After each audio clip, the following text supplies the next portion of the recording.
ဒီနေ့မနက်စောစောလမ်းချရင်ဘရမတူကလမ်းခွန်ခီရန်ဈေးလေးရောက်ခဲ့ဗျာခဏခင်းဈေးရဲ့အမွေတက်ကတကယ်ပတ်ဆက်မှုကောင်းတာ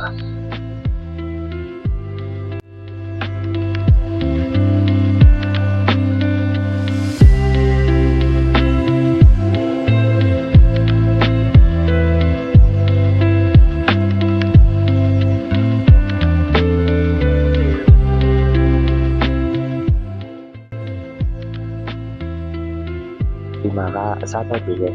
တကယ်ကိုအစုံဝင်နေနော်သူတစ်ဖြစ်တတိဆိုင်နိုင်နေဆိုရင်အတိအရအရန်လက်ဆက်ပြီးအရောင်တွေးရတယ်တကယ်စုပြေပါတယ်ဈေးနှုန်းလည်းမှန်ပစ္စည်းလည်းလက်ဆက်တော့ခဏခင်းလမ်းလျှောက်ရင်ဈေးဝယ်ရတာတကယ်ကိုအဆင်ပြေဗျာဒါမှတူဘက်ရရင်တော့ဒီဘက်ဈေးကိုလာပြောင်းလာကြအောင်နော်